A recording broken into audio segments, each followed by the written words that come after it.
Mesdames et messieurs, bonsoir et bienvenue.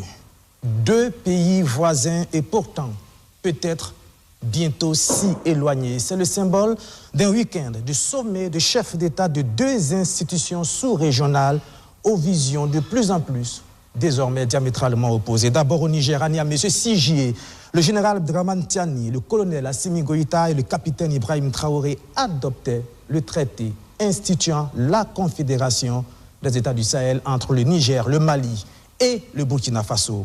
Un acte sans précédent dans les relations des pays de l'Afrique de l'Ouest qui marque également la volonté irréversible d'un départ sans retour de ces trois pays de la CEDEAO. Justement, l'écho va se faire entendre chez le voisin juste le lendemain à Abuja, au Nigeria, ce 7 juillet. Le sommet des chefs d'État de la CEDEAO égrène les implications politiques, diplomatiques, sécuritaires et économiques du départ définitif des pays de l'AES de la CEDEAO en brandissant le chiffon rouge de l'instauration des visas. Quels sont les enjeux majeurs de la Confédération des États du Sahel? Quels sont les pièges à éviter pour le succès de cette organisation? Comment va se terminer le bras de fer avec la CEDEAO? Et surtout, qui va gagner la bataille de l'opinion? Une bataille des législatives, elle, perdue par le Rassemblement national en France. La gauche rafle la mise, le centre d'Emmanuel Macron résiste. Quelles leçons tirer de ces joutes électorales hexagonales qui plongent la France dans une zone de turbulence de sa démocratie, une démocratie mise à mal également aux États-Unis d'Amérique où Joe Biden tente de gagner la guerre contre un adversaire qu'aucun être humain ne peut vaincre, le temps qui passe. Et pourtant, à 81 ans, le président américain, affaibli par son âge, refuse la résignation, même après le spectacle du débat avec Donald Trump. L'âge peut-il être un handicap politique? La plus vieille démocratie du monde est-elle en train de s'africaniser? AES, CEDEAO, un divorce, quelles conséquences? C'est une question. Législative en France, le blocage, c'est une question. Et puis, États-Unis d'Amérique, Biden, droit dans ses bottes. Ce sont les trois thèmes de cette émission spéciale avec moi sur ce plateau pour en parler. Moussa Sawadogo, vous êtes consultant en communication. Bonsoir. Bonsoir. Merci d'être venu.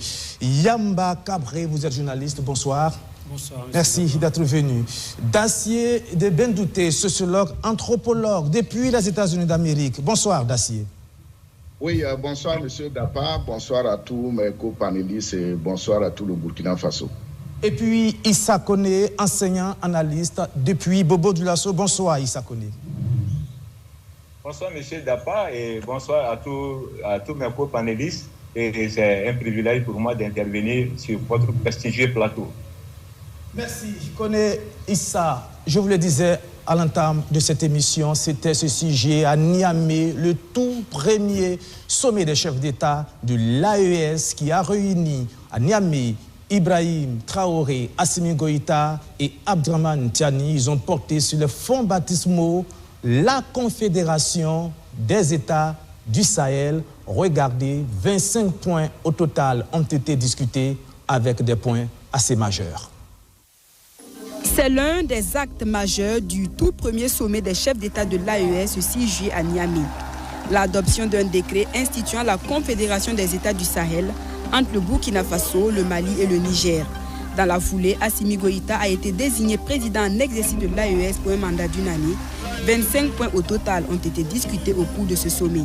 Sur le plan politique, géopolitique et diplomatique, Ibrahim Traoré, Assimi Goïta et Abdraman Tiani ont réaffirmé leur décision irrévocable de quitter la CEDEAO. Le sommet a aussi souligné la nécessité d'une coordination dans les actions diplomatiques et insisté sur l'importance de parler d'une seule voix. Des protocoles d'accord additionnels seront mis en œuvre pour régler la question de la libre circulation des biens et des personnes liées au retrait des pays de l'AES de la CEDEAO. Sur le plan sécuritaire, les trois chefs d'État se sont félicités de la mise en place d'une force conjointe des États du Sahel, entamée en mars dernier pour mener une lutte trilatérale contre le terrorisme et le grand banditisme transnational. Les forces de défense et de sécurité des trois États membres vont multiplier les opérations conjointes. Sur le plan économique et de développement, dans un contexte de rareté de financement extérieur, les chefs d'État ont décidé de la création d'une banque d'investissement de l'AES et de la mise en place d'un fonds de stabilisation.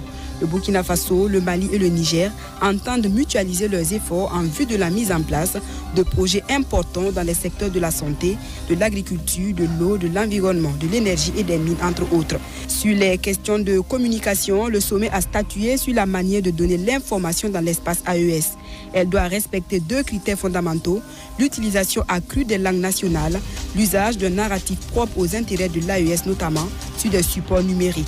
À plusieurs reprises, les chefs d'État ont salué la résilience des peuples et la bravoure des militaires.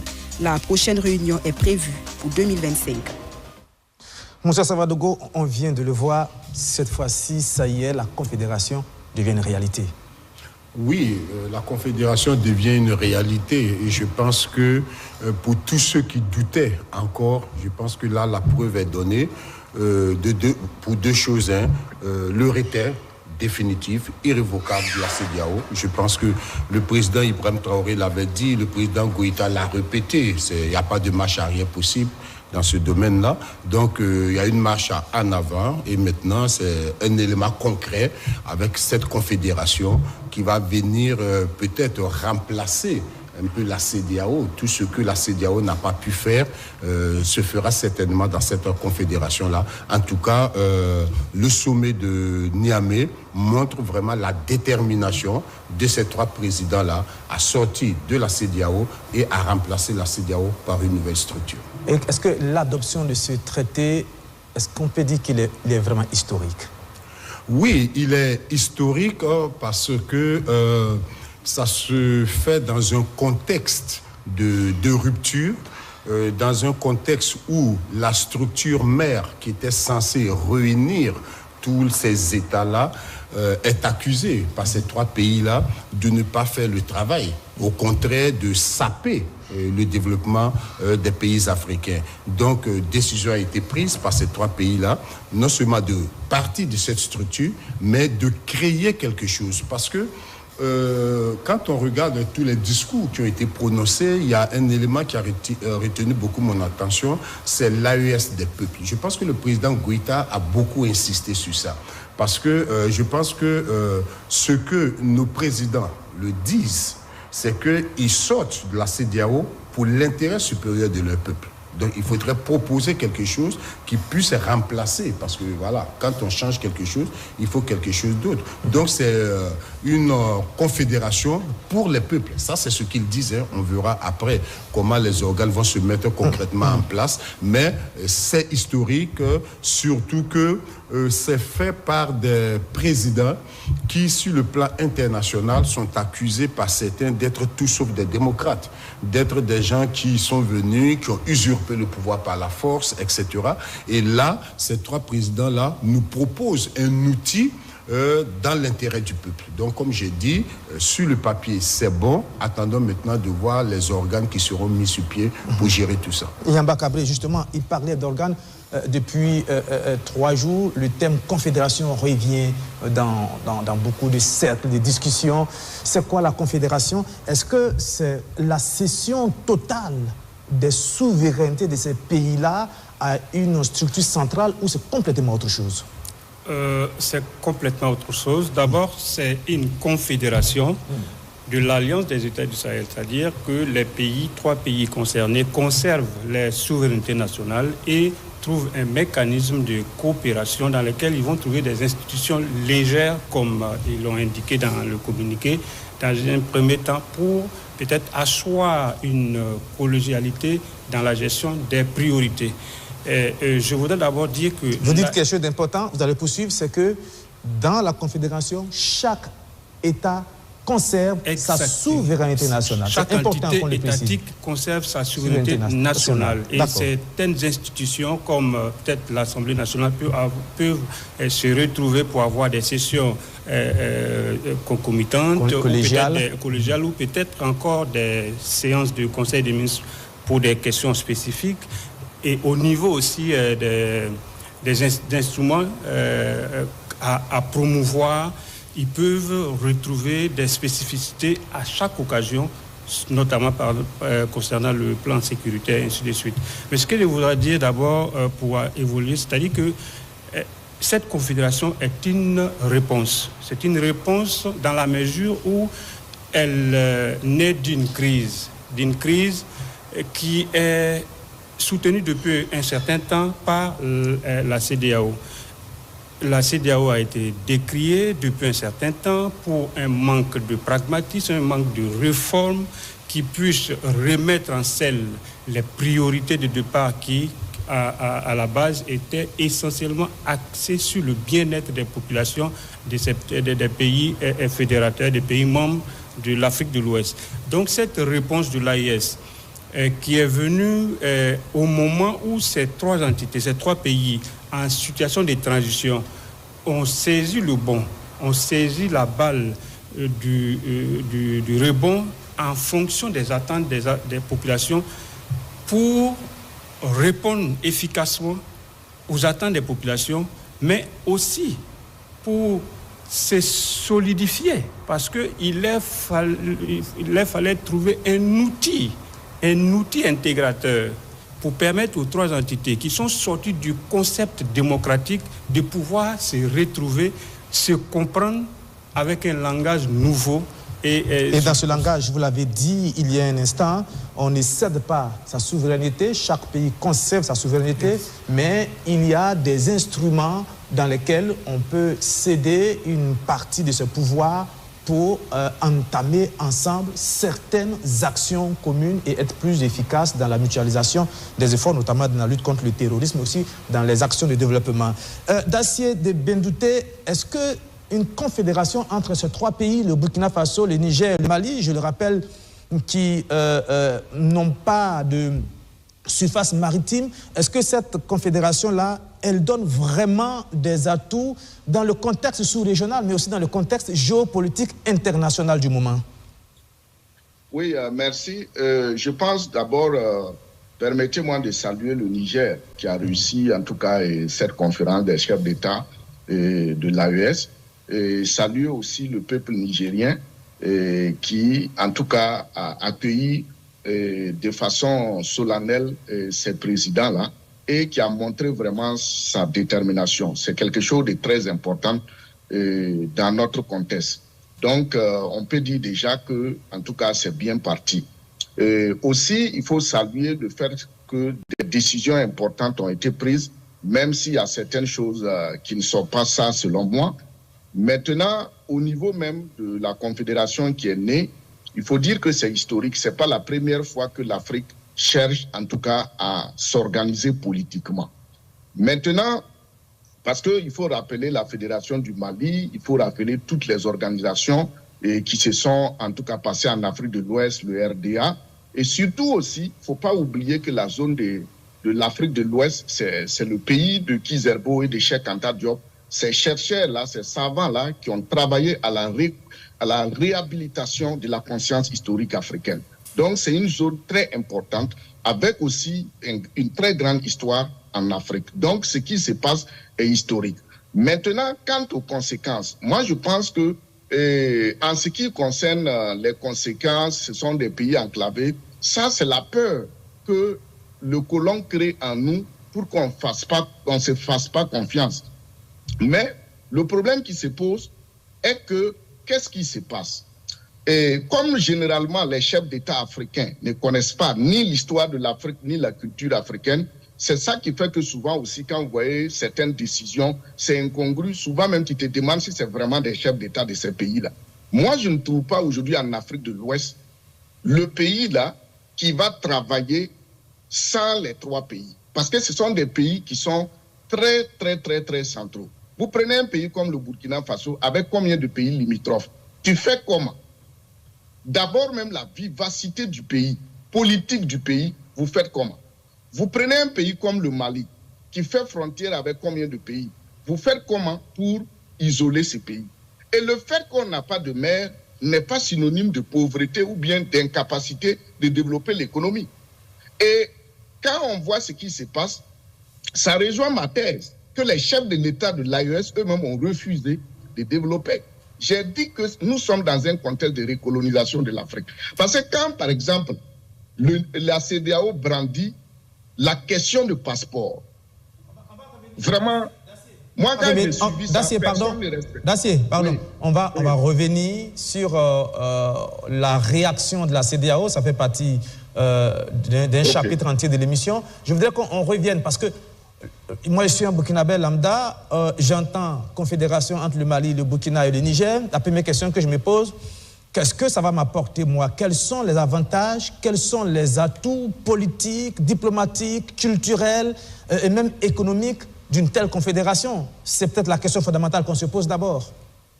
Oui, il n'y a rien de nouveau. Ce sont les mêmes peuples. La confédération n'est une musique qui sort en Côte d'Ivoire, ça n'engage pas, ça n'empêche pas que les Burkinabés dansent. Quand vous prenez le Niger, tout ce qu'il y a comme mode au Nigeria, les Nigériens le vivent. Tout ce qu'il y a comme mode au Bénin, les Nigériens le vivent. C'est les mêmes peuples. Maintenant, c'est le fait colonial qu'on exerce sur nous.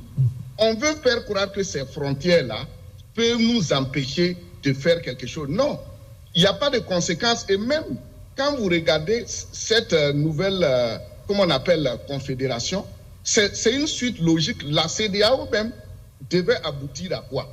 À une organisation politique commune, à une monnaie commune. Donc c'est la même chose. Et quand vous regardez tout ce qui a été dit sur le plan économique, il y a certaines choses que les gens ne savent pas. Prenez le train. La France a refusé que le train se développe en Afrique. La France a refusé. Regardez le train. Aucun pays, après les indépendants, n'a pu faire bouger son chemin de fer de 1 km, sauf le Burkina, avec la bataille des rails. Et quand Thomas Sankara faisait, la France a fait ce malin pour dire que non, on ne pourra pas. C'est la même chose que l'AES. Thomas Sankara a dit quoi? Avec la France ou sans la France, le train va siffler à Tambao. Et le train a sifflé à Tambao. Voilà. Donc c'est une question de volonté politique. Maintenant, où ça fait peur, c'est parce que nos chefs d'État africains et les gens de l'AES, les chefs d'État de l'AES ont fait une grosse erreur. Ils n'ont pas mis ni l'histoire ni la culture devant. Et je vais revenir là-dessus. Parce que nous avons la même histoire, nous avons la même culture. Mais quand les chefs d'État sont assis, ils travaillent en ne tenant pas compte de notre histoire et de notre culture, ça fait peur. Je vous ai dit ici, moi, président du Faso ou président de la Côte d'Ivoire, le même jour, le premier décret que je vais signer là, c'est le même peuple. Parce que j'ai mes frères en Côte d'Ivoire. J'ai mes frères au Ghana. Le Ghana, c'est de là-bas que tous les peuples, presque tous les peuples de l'Afrique de l'Ouest sont venus. Mais si vous avez des gens qui ne connaissent pas l'histoire du Ghana, ils vont venir se comporter comme des colons pour diviser les gens. Tout le monde a son placenta, a ses origines au Ghana.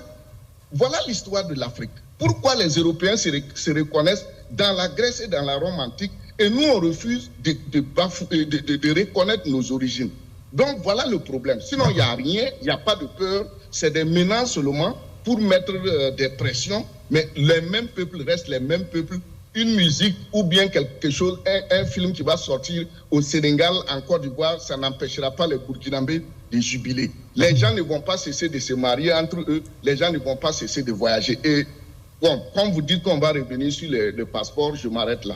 Issa Koné, comment vous analysez, de quel œil vous voyez cette confédération-là? Est-ce que vous croyez qu'il a des atouts réels ou peut-être que c'est une institution créée à réaction par rapport à certaines situations politiques? Bon, ok. D'entrée de jeu, ce que moi je pourrais dire ici, c'est que l'AES n'est pas la confédération, comme on l'a dit ici. Voilà, ce n'est pas une irruption de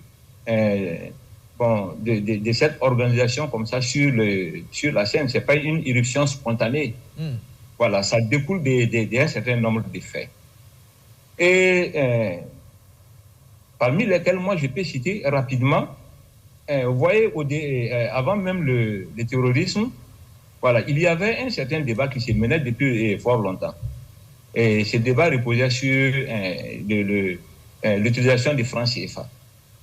Et je crois que ce débat a longtemps cristallisé, en tout cas la scène, et beaucoup d'acteurs se sont... Je crois que nous avons peut-être un souci technique avec Issa Koné. On va revenir avec lui quand ça va être bien réglé. Et Moussa Savadogo, vous l'avez dit lors de votre première prise de parole, vous avez dit, on va voir ce qu'il va nous proposer. Oui, Parce que quand on regarde bien ce qui a été décidé à Niamey, je pense qu'il y a un certain nombre de chantiers qui ont été lancés. J'en veux pour preuve la banque d'investissement qui a été annoncée, les dispositions ou bien les missions, les demandes qui ont été faites aux différents ministères pour voir comment améliorer la libre circulation des biens et des personnes. Il faudra voir aussi un peu la rupture avec la CEDEAO. Il y a eu quand même des accords, des privilèges, des avantages et tout ça. J'imagine que tout ça sera remis en cause. Donc, comment nos pays là vont se réorganiser en tenant compte de ça. C'est ça, je dis, maintenant, on a acté le départ, on a acté la création de la Confédération. Maintenant, il reste à meubler. Qu'est-ce qu'on met dedans? Quelles sont les instances, les structures qui seront créées? Quelles seront les fonctions de ces structures-là? Comment tout ça, ça va se mettre en place? Je pense qu'on attend de voir. D'ailleurs, on a annoncé pour se tenir à Ouagadougou, je pense, la rencontre des parlementaires des États membres. Donc, ça veut dire que même au niveau réglementaire, il faudra peut-être prendre des textes pour régler tout ça. Est-ce que, sortant de la CEDEAO, on sort de la Cour...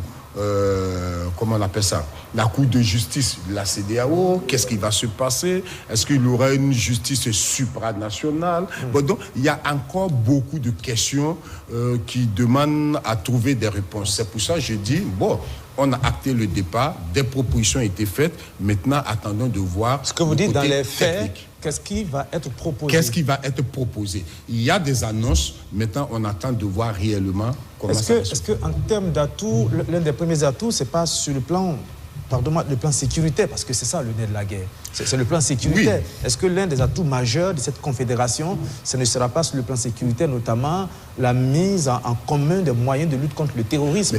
Bien sûr, et je pense que un des avantages de la confédération, c'est aussi la mutualisation des efforts et tout ça. Et du reste, on a vu qu'à Niamey, il y a le président Goïta qui a remercié ces deux, le président Ibrahim Traoré et Tiani, pour avoir autorisé les poursuites sur le territoire. Donc c'est déjà un élément. J'imagine que les différents états-majors travaillent déjà pour le partage de l'information. Donc c'est vrai, on va mutualiser un certain nombre de choses. Peut-être au niveau économique, par exemple, c'est quand même des pays qui connaissent un déficit énergétique en matière d'électricité. Donc, alors que le Burkina Faso se lance dans la construction d'une centrale nucléaire, le Niger produit de l'uranium, etc. Donc, comment on va mutualiser tout ça? C'est ça, j'ai dit, ça reste à faire. Au niveau de l'école, comment on va organiser tout ça? Le président Ibrahim Traoré a parlé de la nécessité de revoir la communication. Donc, je pense qu'il y a beaucoup. C'est vraiment un... Ce sont des chantiers. Ce sont des chantiers avec des propositions. Donc, aujourd'hui, le débat pour moi n'est plus est-ce qu'on a bien fait de quitter la CEDEAO? Est-ce qu'on va regretter? Je pense que pour moi, le débat n'est plus là. On est parti. Il faut le boire. Voilà, il faut le boire. Maintenant, qu'est-ce qu'on fait à la place? Kabré Yamba, il y a aussi cette question sur le plan diplomatique. Ils ont dit dans leur communiqué final, les trois chefs d'État, qu'il faut une coordination des actions diplomatiques et il faut que ces trois pays apprennent à parler de la même voix. Je rappelle que ce sont des pays qui gardent les souverainetés. Ça veut dire que sur le plan diplomatique, ils peuvent avoir peut-être des réactions différentes par rapport à des situations données. Mais l'union fait la force, c'est pas moi qui le dis, c'est su depuis longtemps.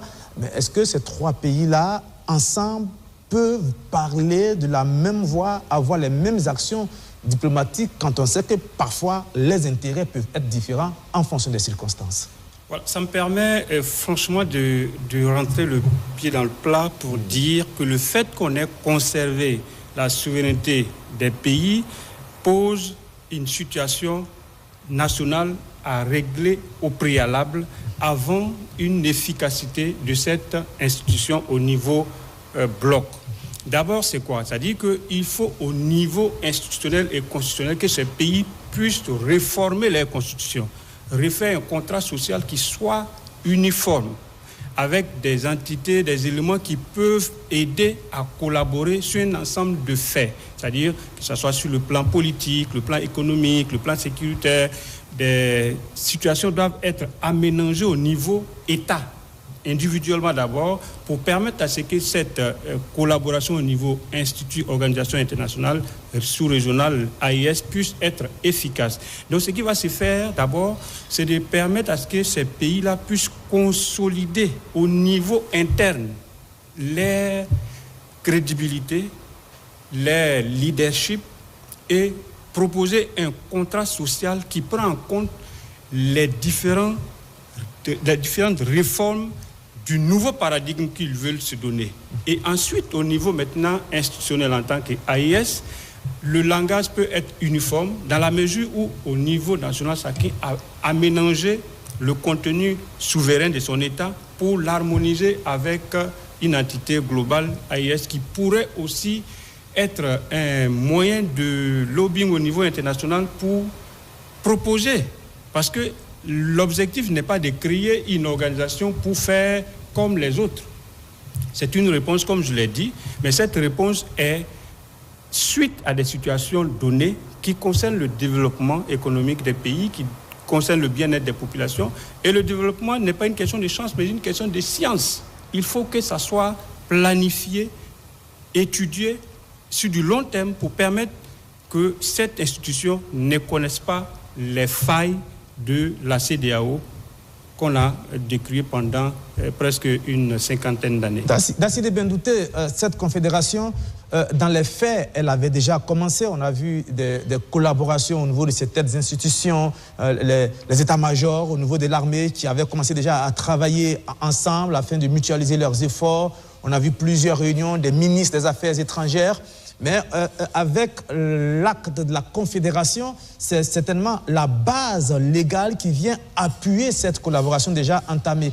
Est-ce que le traité de la Confédération qui permet à ces trois pays-là de former un bloc les rend beaucoup plus respectables au niveau international?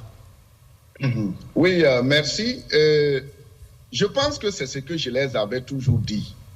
Mais ce n'est pas arrivé. Et je vais intervenir là-dessus sur 3 points. Le premier point, au niveau même de la Confédération, il faut harmoniser et coordonner les choses. On vient de voir un nouveau concept, le concept de collège des chefs d'État. Qu'est-ce que cela veut dire? On avait vu, quand j'ai dit non, il ne faut pas parler de charte de l'AES, il faut parler de Liptako Gourma. On est venu nous présenter la charte de Liptako Gourma. Aujourd'hui, on voit un règlement intérieur des collèges des chefs d'État de la Confédération Alliance des États du Sahel. Maintenant, quand vous regardez la signature dans le document final, le président du Faso, on a mis Ibrahim Traoré, on a mis président du Faso, le président Tchani, on a mis président du mouvement et les structures. Maintenant, le président du Mali, on a mis président de la transition. Voilà les bassesses de l'Afrique. Moi, je disais toujours, la notion de transition, là, il faut quitter dans ça. Ils ont pris l'idée que j'ai proposée ici pour dire, faut pas, on va l'appeler président de transition, amener en assise nationale. Ils ne m'ont pas consulté. Pourtant, c'est une réflexion globale. Il faut enlever de leur tête la notion de transition. Maintenant, comment les 3 chefs d'État harmonisent tout ça? Maintenant, on a parlé de Parlement. Parce que quand vous prenez le Parlement, il faut coordonner et harmoniser les lois et les textes à l'intérieur de nos États. Tout commence d'abord par ce Parlement. Le Niger n'a pas de Parlement, sauf le Burkina et le Mali. Et j'appelle toujours le Burkina Faso à supprimer l'Assemblée législative et la Constitution. Il faut qu'ils harmonisent tout. D'abord, on n'a pas l'État. On n'a pas créé l'État. Quel type d'État voulons-nous créer? Nous voulons créer un État de type occidental ou bien un État de type oriental ou un État de type asiatique. D'autant plus que l'État lui-même est né en Afrique. Je dis l'État est né en Afrique. L'union politique entre 2 États est née en Afrique. La royauté sacrée, la question de parlement et de séparation du pouvoir est née en Afrique. On met tout ça où? Maintenant, la question de famille. Nous sommes des Africains. Mettre en place un parlement va commencer à voter des lois alors qu'on n'a pas encore sécurisé nos frontières. Alors, le Parlement va nous coûter trop cher. Il ne faut pas singer les Occidentaux. Maintenant, quels sont ceux qu'on va nommer dans ces parlements? commencer déjà à nommer des gens, alors qu'on n'est pas dans un type normal, dans un contexte normal. Maintenant, quand vous voyez, aujourd'hui, les activités politiques sont interdites. Comment choisir maintenant les représentants du Parlement? Nous ne sommes pas dans un contexte politique normal comme au temps du RDA, où on aura des partis politiques pour tous les 3 États ou tous les 3 présidents. Maintenant, la qualité des hommes. Vous voyez aujourd'hui au Burkina, regardez les associations panafricanistes qui naissent autour du président Ibrahim Traoré. C'est ce qu'on appelle en sociologie le clientélisme politique. Donc, il y a déjà un clientélisme politique qui se forme. Il faut harmoniser tout ça à l'intérieur. Maintenant, s'ils avaient suivi ma méthode, c'est-à-dire la première des choses, au lieu de créer une banque ou bien le Parlement, c'était l'armée. Moi, j'ai dit, tout commence par l'armée. Il faut qu'on se sécurise. D'autant plus qu'actuellement, à l'international, les Occidentaux ne se cachent plus. La France a copié mon idée. Ils ont mis en place une force africaine. Ils ont nommé un général sur place et il a commencé à faire des tournées. Nous, on est là que force conjointe. J'ai dit non, notre armée, là, on doit les appeler les Sundiata, les Sofa, les Babemba. Il faut africaniser les choses. Ils ne l'ont pas fait. Maintenant, pour revenir à ta question de façon pointue, s'ils avaient utilisé cette méthode, la dernière chose qui leur restait après avoir créé ce week-end la Confédération, M. Daba, c'est de réclamer un droit de veto à l'ONU. Et si l'ONU ne leur donne pas un droit de veto, ils quittent l'ONU pour se faire respecter. L'Afrique, tout un continent, ne peut pas ne pas avoir droit de veto à l'ONU. Voilà la méthode qu'ils devaient utiliser. Mais maintenant, cela n'empêche, s'ils ne revoient pas les choses, de la manière dont c'est parti, on ne sera pas respecté parce qu'à l'intérieur, il y aura beaucoup de problèmes et il n'y a pas la notion d'africanité dedans. La confédération doit être appelée la Confédération des États du Liptako-Gourma ou bien la Confédération du Liptako-Gourma. Ça, c'est historique, c'est culturel. Et maintenant, ils font sortir un protocole de la Confédération titré « L'Afrique ne sera plus une colonie » où ils vont analyser tous les problèmes qui se cachent derrière le terrorisme et donner maintenant au peuple. Et c'est ça maintenant le document qui fonde la Confédération qui va relancer maintenant l'Afrique. D'accord, c'est entendu, mais déjà dans notre sous-région, la création de cette confédération pose problème, sinon fait réagir une autre organisation à laquelle ces 3 pays appartenaient. Je veux parler de la CEDEAO, qui au lendemain du sommet des chefs d'État de l'AES a tenu son sommet aussi chez le voisin du Niger, c'est-à-dire au Nigeria, à Abuja. Au cours de ce sommet, le président de la commission de la CEDEAO a égrené un certain nombre de conséquences et d'implications que va engendrer la sortie définitive des pays de l'AES de la CEDEAO. On l'écoute.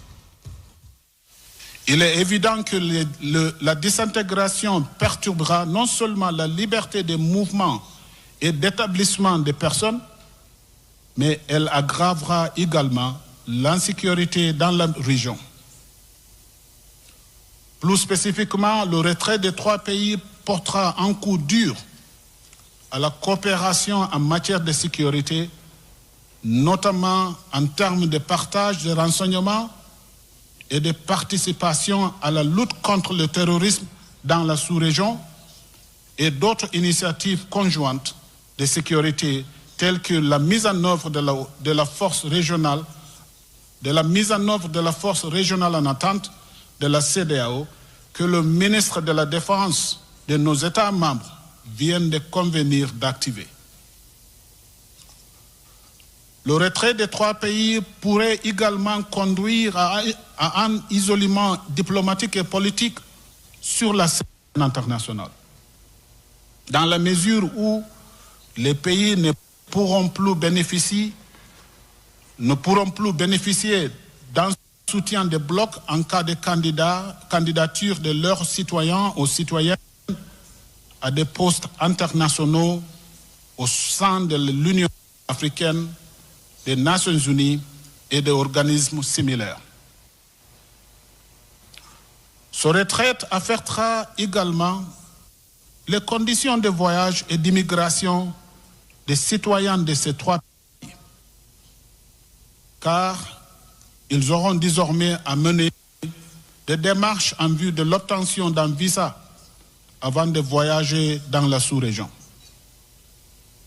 Les citoyens de ces pays pourraient ne plus être en mesure de résider ou de crier librement des entreprises dans le cadre des facilités mises en place par la CEDEAO et pourraient être soumis à diverses lois nationales.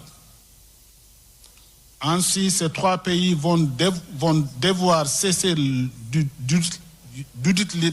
d'utiliser le passeport de la CEDEAO, la carte d'identité nationale biométrique de la CEDEAO et l'assurance automobile carte brune de la CEDEAO à l'échelle régionale. Moussa Savadogo, vous qui êtes un spécialiste de la communication, quand on écoute le président de la commission de la CEDEAO, c'est clair qu'il ne parle pas aux chefs d'État. Il parle aux opinions publiques de ces pays-là. C'est à eux qu'il s'adresse. Oui, bien sûr. Parce que les chefs d'État qui ont pris la décision, j'imagine qu'ils savent les conséquences de leur décision.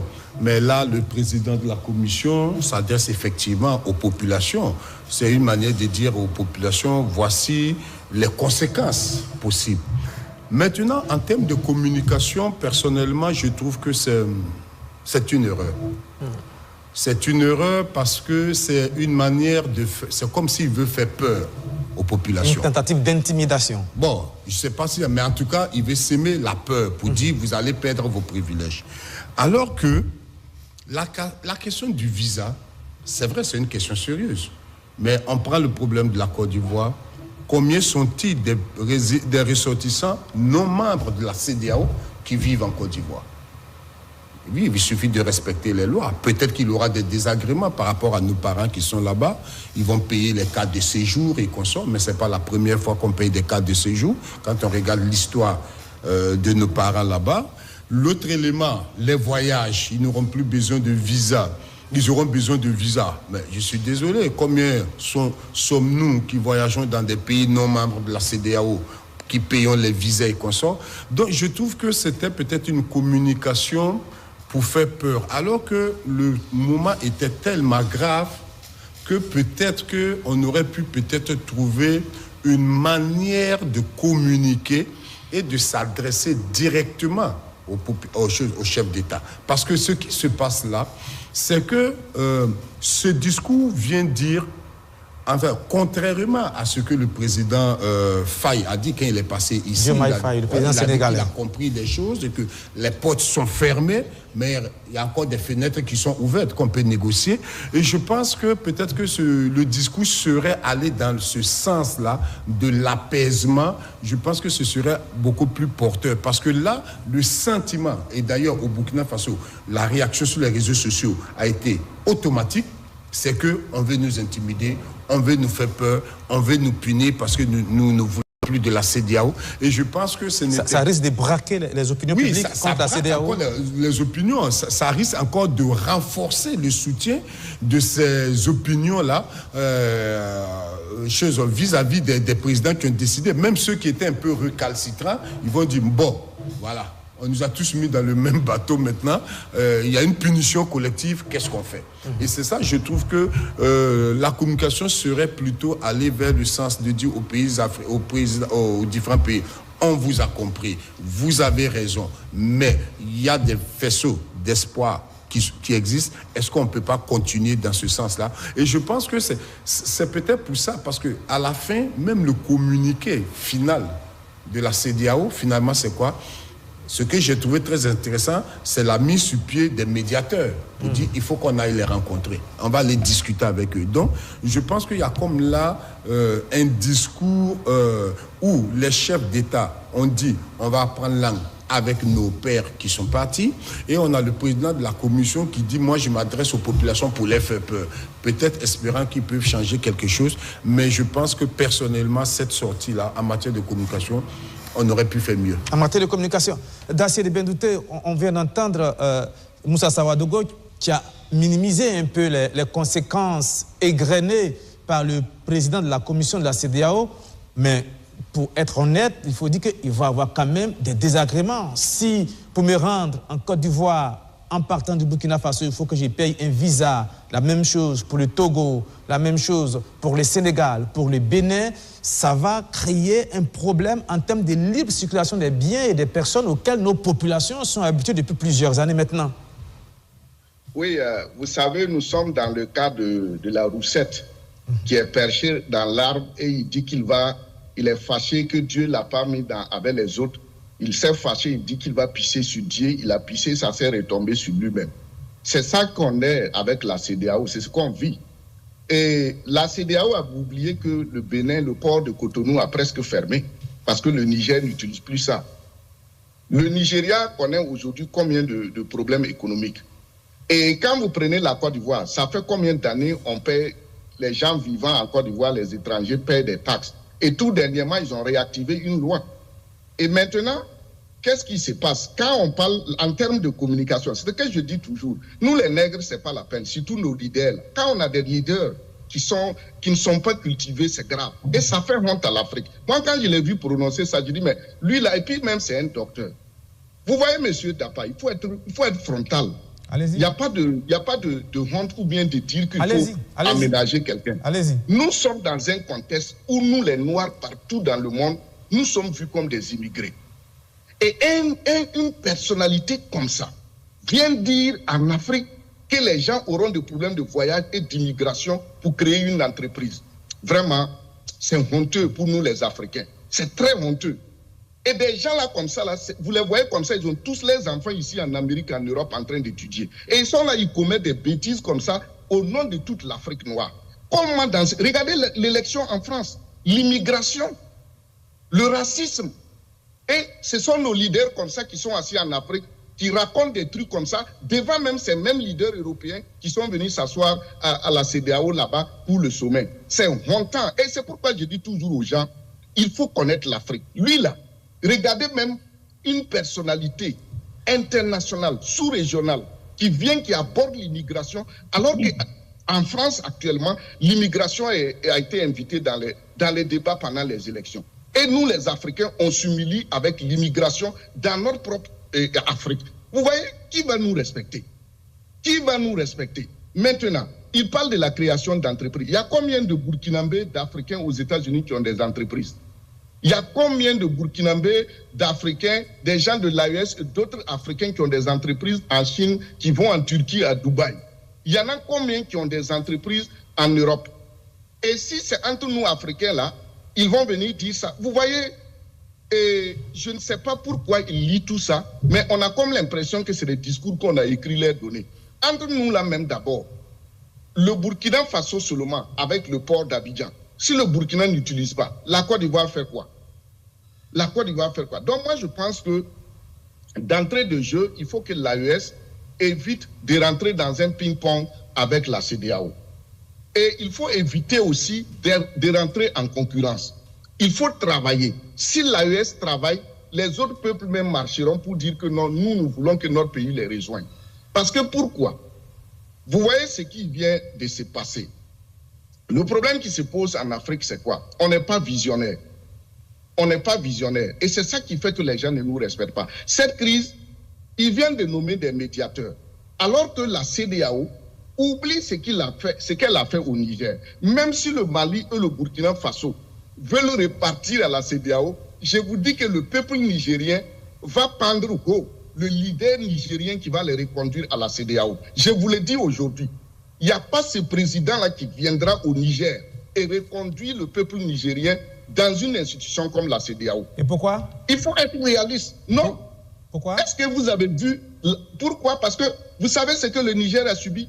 Et je suis d'accord avec le président Ibrahim Traoré quand il aborde la question de la communication. C'est parce que les Africains communiquent très mal. Combien de morts il y a eu au Niger? Combien de morts il y a eu? Médicaments ne rentrent pas, on a coupé l'électricité.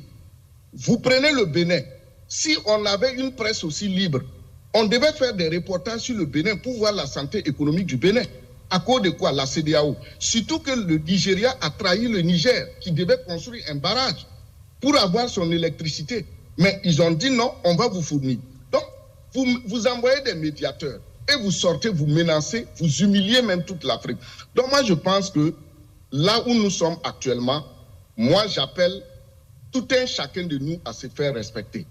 Vous voyez, l'Afrique aujourd'hui, c'est ça qui nous manque. Et ce que la CEDEAO a fait, elle ne fait que continuer de mal en pire. C'est pas joli. C'est pas joli qu'on fasse de l'immigration. Ce que vous dites, Dacier de Benité, quand je résume votre propos, c'est qu'il y a une telle interdépendance économique, mais aussi culturel, le brassage des populations, que l'instauration de ces visas ne marchera pas. C'est ce que vous dites, si je vous comprends bien. C'est pas que ça ne marchera pas et ça n'a pas de sens. Je vous prends un exemple. Prenez le Niger même et le Nigeria. Est-ce que les gens savent ce qui lie le Niger et le Nigeria? C'est le même peuple. Vous prenez aussi de l'autre côté le Niger et le Bénin. Oui, Dacier, ce que vous dites, je vous comprends, vous dites que ça n'a pas de sens, mais vous savez que ce n'est pas toujours que nos leaders prennent des décisions sensées. Et cette décision-là, elle peut être prise. Konaïssa, ce que je voudrais, est-ce que vous êtes sur la même longueur d'onde que Dacier?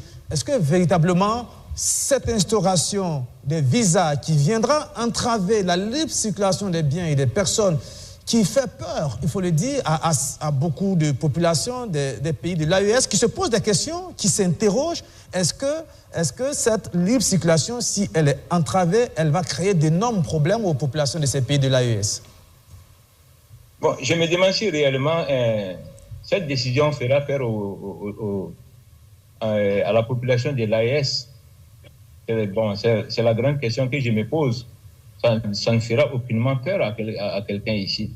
Bon, et je rejoins Dacier des Bendouté pour dire qu'en réalité, ces peuples qui sont là, le Niger et le Nigeria, c'est les mêmes peuples, et personne n'est là pour dire réellement à quel moment qui va où.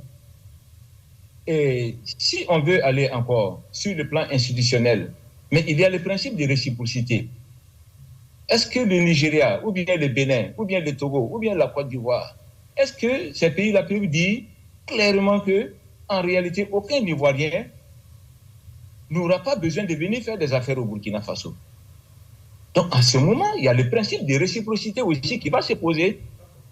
Alors, nous aurons aussi notre système, nous aurons aussi pris notre décision, voilà, pour contrer, cette décision prise. Mais en réalité, je voudrais revenir un peu en arrière, voilà, pour dire que, à travers la déclaration du président de la Commission de l'Union européenne, de l'Union africaine, disons de la CEDEAO, et j'ai perçu des lamentations et puis des menaces. Des lamentations. Ok. Si réellement il se trouve que nous sommes des pays pauvres, s'ils pensent réellement que nous n'avons aucun poids, nous ne comptons pour rien, mais pourquoi, qu'est-ce qui fait courir autant la CEDEAO? Qu'est-ce qui l'a fait courir autant? Alors, c'est pour cela que je parle de lamentation. Bon, maintenant, lorsque je parle de menaces, c'est ce que vous venez de dire tout de suite. Ce que vous dites, ça connaissait que si instauration de visa il y a, cela ne va pas impacter que les peuples de l'AES, mais les peuples aussi de la CEDEAO. Je veux dire, si un Ivoirien veut venir au Mali, au Burkina Faso et au Niger, lui aussi, il devra payer un visa pour pouvoir entrer. Donc, c'est une décision qui va avoir un impact et sur les peuples de l'AES, mais aussi sur les peuples des pays de la CEDEAO. Et là, ça complique la situation et la donne. Vous avez parlé de mesures de réciprocité. Vous avez voulu ajouter quelque chose à votre argumentaire? Oui, je voudrais ajouter quelque chose. Je pense que peut-être qu'il ne faut pas qu'on aille avec trop de précipitation. Parce que ce que le président de la commission de la CEDEAO a dit, même si je trouve qu'il a très mal communiqué, c'est-à-dire, je pense qu'il a égrené un certain nombre de choses qui pourraient se passer parce qu'on n'est plus membre de la CEDEAO. Mais ça ne veut pas dire que ça va se passer. Parce que la CEDEAO et l'AES peuvent entrer dans une nouvelle forme de collaboration ou de négociation. Et personnellement, c'est comme ça que je comprends la mission des médiateurs qui vont venir. Le président sénégalais, le président togolais, et le président Guino Mbalo, qui a demandé de lui donner le dossier burkinabé, personnellement, pour qu'il essaie de gérer. Je pense qu'aujourd'hui, dans ma compréhension, ce n'est pas venu par dire encore, s'il vous plaît, revenez dans la CEDEAO. Je pense que ça, c'est définitivement tourné. Je pense que les négociations maintenant, c'est qu'est-ce qu'on fait? ensemble, parce qu'on reste toujours dans le même espace. Absolument. Voilà. Et il y a quand même des éléments dans l'histoire qui peuvent nous renseigner. Prenez la Suisse et l'Union européenne. La Suisse n'est pas membre de l'Union européenne, mais elle est quand même membre de l'espace Schengen. Absolument. Avec le système de visa. La Grande-Bretagne est sortie de l'Union européenne, mais il y a eu des négociations, il y a des choses, des acquis qui ont été conservés. Des accords. Ouais, des accords. Donc, il n'est pas étonnant que le Burkina Faso et la Côte d'Ivoire décident qu'on supprime le visa. Voilà. Ce que vous dites, et c'est bien parce que ça permet d'apaiser un peu les populations qui sont un peu affolées. Et voilà. Demain matin, quand vous allez partir en Côte d'Ivoire, on ne va pas vous demander un visa forcément. Pas forcément. Attendons de voir qu'est-ce que les négociations vont donner. Par exemple, on a les systèmes d'interconnexion avec la Côte d'Ivoire. Il y a des relations économiques. Ça ne veut pas dire qu'on va remettre tout ça à plat, mais dans le principe, on va dire, puisque vous n'êtes plus membre de la communauté des choses, c'est comme un homme et une femme qui divorcent. Vous divorcez, chacun fait sa vie. Mais de temps en temps, vous avez des enfants en commun, vous pouvez vous asseoir, parler de l'avenir des enfants, parce qu'il y a un intérêt supérieur. Et je pense que c'est un peu dans ça qu'il faut essayer de voir. Et c'est pour cela que, personnellement, j'attends beaucoup de choses de deux côtés. Un, qu'est-ce qu'on met dans le contenu confédération, d'une part. Deux, les médiations des différents présidents, quels sont les sujets qu'ils vont venir aborder. Je pense que ça nous permettra de mieux analyser après. Yamba Cabré, il a dit, même si c'est effectif, les pays de l'AES, c'est sûr qu'ils ne vont plus revenir dans la CEDEAO, mais cela ne veut pas dire que c'est une rupture définitive. C'est-à-dire qu'il peut y avoir des négociations État par État avec les pays de la CEDEAO qui peuvent aboutir à des accords, supprimer les visas. Ce n'est pas une obligation qu'il y ait forcément instauration automatique des visas. Mais il y a aussi peut-être une autre solution pour ne pas que nos populations s'affolent, c'est qu'il y a le traité de l'UEMOA, l'Union économique et monétaire ouest-africaine, qui est complètement différent du traité de la CEDEAO. Et les États de l'AES n'ont pas dénoncé et n'ont pas décidé de partir de l'UEMOA. Et l'UEMOA, c'est 8 pays. Est-ce que ça, c'est une information qui peut aussi peut-être rassurer nos populations? Exactement. C'est-à-dire qu'il y a deux volets très importants sur lesquels je vais peut-être m'appesantir. Il y a le côté intégration, c'est-à-dire libre circulation des personnes et des biens, et aussi l'aspect économique. Mais ce que je voudrais d'abord dire par rapport au discours du président de l'Union, de la commission de la CEDEAO, qui n'est pas, c'est pas un décret, c'est pas une résolution, c'est juste il a énuméré des conséquences, des implications qui pourraient peut-être. Mais je trouve que, comme M. Dacier le disait, j'ai l'impression qu'en Afrique, on fait plutôt de la littérature que de la politique. Concrètement, qu'est-ce que je vais dire? On a conçu des institutions ou des nations pour parvenir au développement économique pour le bien-être de nos populations. Les entités étatiques qui relèvent des frontières coloniales dictées à Berlin sont des situations qui sont venues briser des liens familiaux, des liens sociaux et culturels. Est-ce qu'aujourd'hui, la CEDEAO qui est née en 1975, une dizaine d'années après les indépendances, qui proposait un pacte d'intégration économique des peuples, aujourd'hui va se résoudre à sanctionner des populations du même espace de l'Afrique de l'Ouest parce que 3 pays se sont retrouvés dans une autre communauté. C'est pas faisable. Et je regarde la CEDEAO. Quel est le pays le plus intégrateur de la CEDEAO? C'est bien sûr la Côte d'Ivoire. La Côte d'Ivoire, en 90, on a instauré la carte de séjour. Mais on était tous membres de la CEDEAO. On a connu ce que la carte de séjour a causé comme conséquences, comme tracasseries policières, même des incidences politiques et la fraude sur la nationalité ivoirienne. Ça n'a pas empêché la migration vers la Côte d'Ivoire. Et ensuite, rappelez-vous, souvenez-vous, c'est le président Ouattara en 90 qui avait instauré la carte de séjour pour des questions économiques. Aujourd'hui, le président Ouattara est au pouvoir. Il est encore au pouvoir. Et cette situation revient. Je ne pense pas que le président Ouattara serait à l'aise que des situations de tracasserie soient encore d'actualité sous sa mandature. Maintenant, sur les conséquences économiques, n'oublions pas que les pays ont des intérêts. On ne peut pas fermer ses frontières économiques avec une entité parce qu'on n'est plus idéologiquement d'accord. Mais les intérêts se mesurent.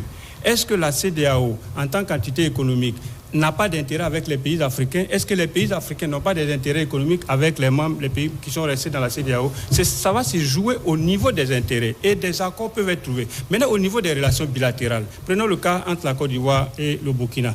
La Côte d'Ivoire est le pays le plus intégrateur et le Burkina est le pays le plus immigrateur où il y a plus de diaspora dehors. Et cette diaspora a majorité en Côte d'Ivoire.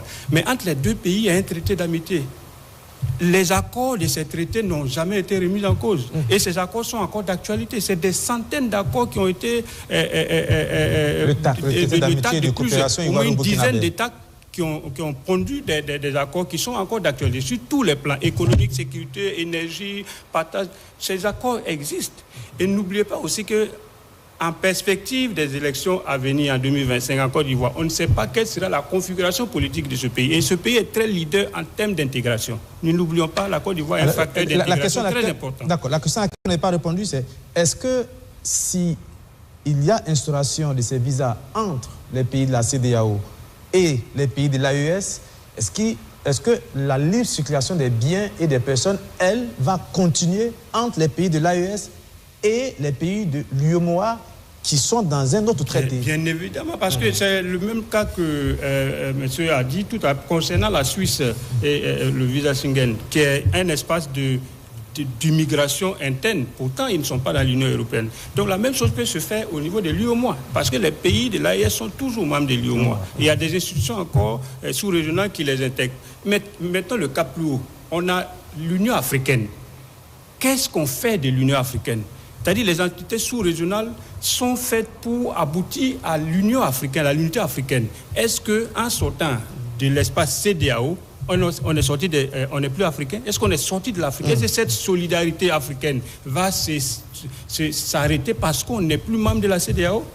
Il y a cette entité Union africaine aussi qui peut jouer et qui peut ramener les positions à une dualité non conflictuelle, peut-être conflictuelle pour proposer des thèmes par rapport aux intérêts, mais pas très belliqueux parce que ça ne rapporte pas aux populations. Dans ces Débendouté, l'un des thèmes de cette émission, je l'ai surnommé la bataille de l'opinion. Et c'est sûr qu'il va y avoir une bataille de l'opinion.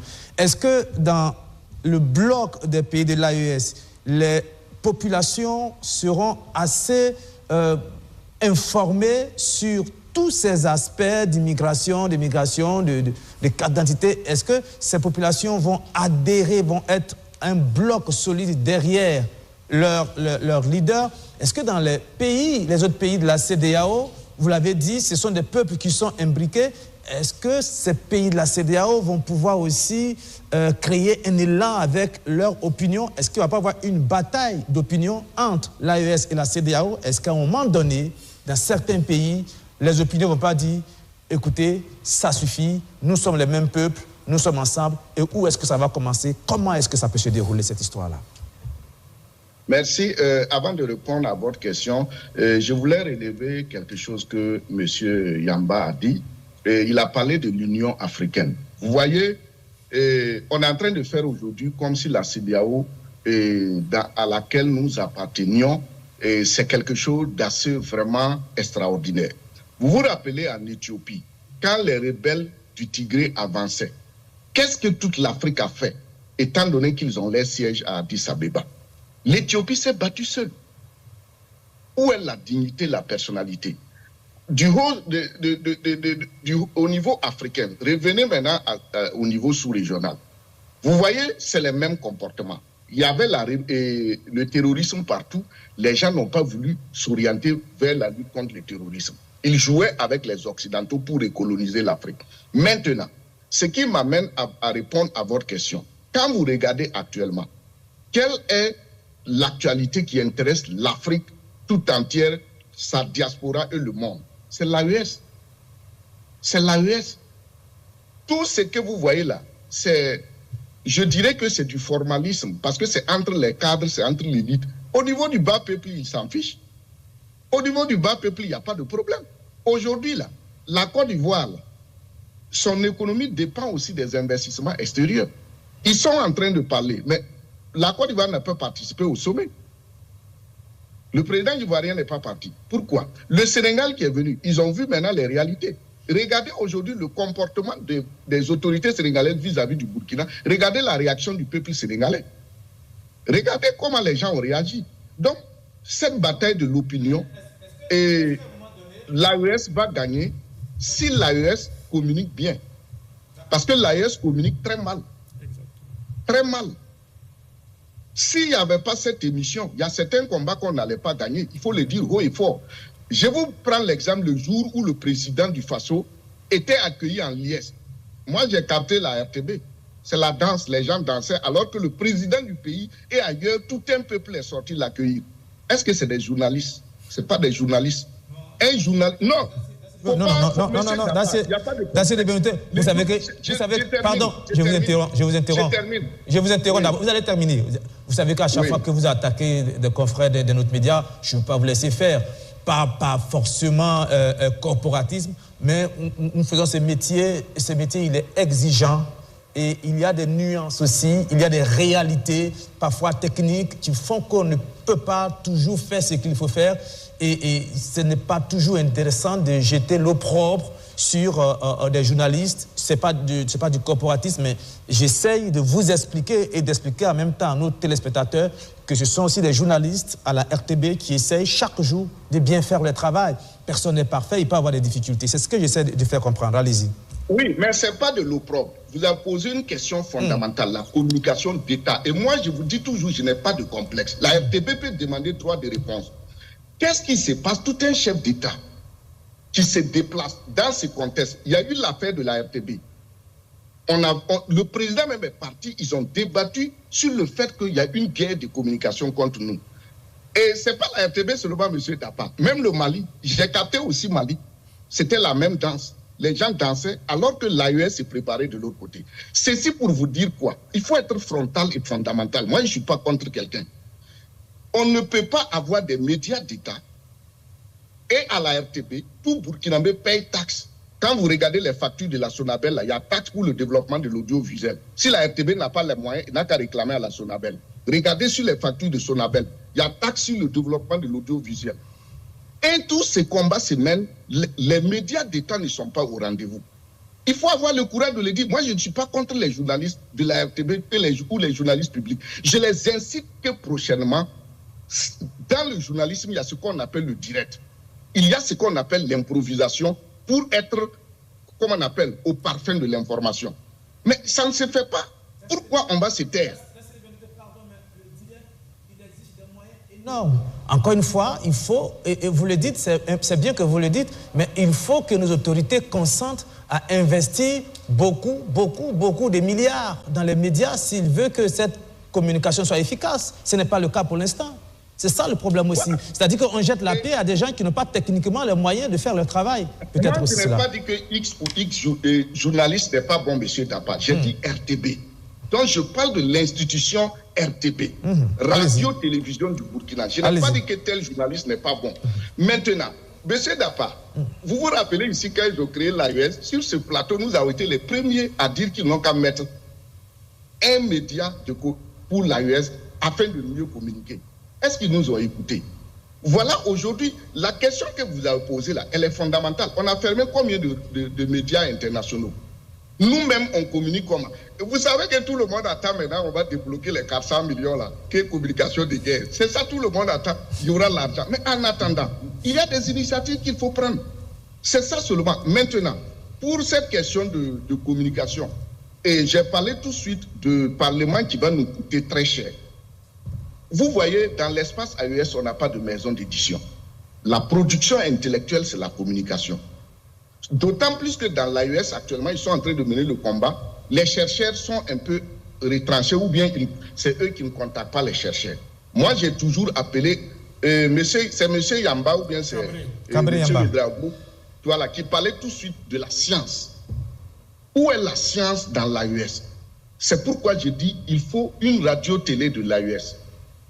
Il faut une maison d'édition immédiatement de l'AES. Où sont nos chercheurs?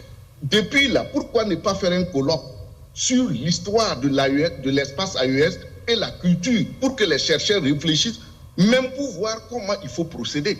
Maintenant, Et les télés, il faut faire du direct. Depuis que ces pays-là sont là, on n'a pas vu du direct face à un problème ou bien face... Assimi Goïta est venu, il n'y a pas du direct. Il faut attendre 13h, 20h, 22h pour passer l'information. Le président est accueilli en liesse, il faut attendre 13h, 20h pour venir dire, mesdames et messieurs, pour faire le journal. Non, je veux que nous quittons cette manière de communiquer parce que maintenant, tout le monde nous regarde. Nous qui sommes à l'extérieur, quand il y a quelque chose, souvent tu câbles la RTB ou bien tu vas dans les agences de l'État pour voir s'il y aura l'information officielle. Et généralement, il n'y en a pas. Donc, moi, voici mes propos et je reviens encore pour dire que moi, je ne suis pas contre les journalistes de la RTB. Je parle de l'institution et tu as bien fait de dire qu'il faut les moyens. Le président Ibrahim Traoré, écoute, il faut qu'il mette les moyens, même s'il faut payer une voiture qui va faire du direct, ça va nous coûter des millions, il le faut. Pour les médias privés, hein, c'est important de le dire. Oui, mais c'est ce que j'ai dit ici. Vous avez contribué à gagner ce combat. BF1 a contribué avec tous ses défauts et ses qualités. Mais en attendant, prenons le bon côté de BF1 qui a aidé ces États-là à communiquer. Voilà que nous sommes déjà même à une édition spéciale. Ce n'était pas prévu. Mais vous avez pris l'initiative. C'est ça qu'on veut. Moussa Savadogo, la bataille de l'opinion, ça va être important parce que dans chaque pays, on va tenter de convaincre les populations du bien fondé des choix qu'on a opérés, des décisions qu'on a prises, parce qu'il va y avoir des décisions qui vont faire gronder, qui vont créer des discussions.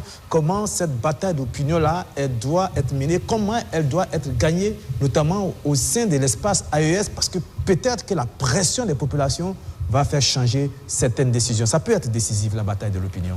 Oui, bien sûr. La bataille de l'opinion, je pense qu'elle est déjà engagée. Hein, parce que je me rappelle, il y a quelque temps de cela, il y a des officiels de la CEDEAO qui avaient reconnu que la CEDEAO avait mal communiqué, parce que la CEDEAO des peuples, les peuples ne comprennent pas ce que c'est un défaut de communication. Et je pense que la CEDEAO est en train de travailler dans ce sens. En ce qui concerne l'AES, les présidents ont dit qu'il faut une stratégie de communication. Donc, on a compris que la prochaine bataille sera la bataille de la communication entre les deux. Parce qu'en réalité, il y aura une concurrence. Et je souhaite que cette concurrence-là soit une concurrence saine. Pourquoi? Parce que la CEDEAO va certainement travailler à montrer qu'elle a tiré leçon de ses faiblesses et qu'elle est irremplaçable. Elle va travailler dans ce sens. Et avec le secret espoir qu'un jour, comme la Mauritanie veut revenir, que les États de l'AES comprendront qu'il faut revenir à la maison mère. De l'autre côté, l'AES va certainement communiquer pour convaincre l'opinion qu'elle a bien fait de partir. Donc, à un moment donné, on va quitter où le discours ne va plus être ce qui va maintenir les gens, mais ce sont les actes sur le terrain.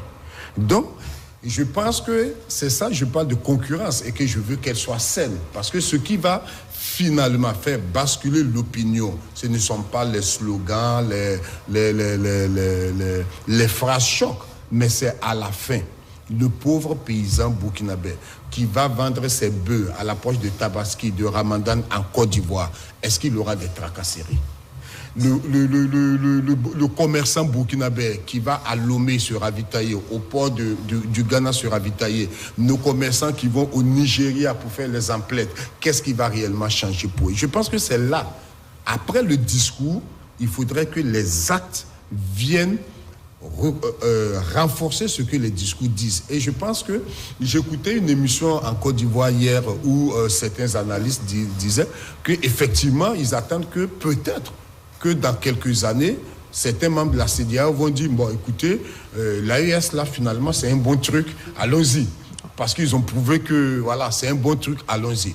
Peut-être aussi que c'est l'inverse qui va se faire, que les autres comprendront qu'on était mieux à 14 ou à 14 que à 3. Donc, c'est vrai qu'il y a cette guerre d'opinion qui va se faire, mais cette guerre d'opinion-là sera nourrie par les actes. À un moment donné, il faut qu'on laisse tomber les discours pour poser des actes concrets. Concret. Et c'est important.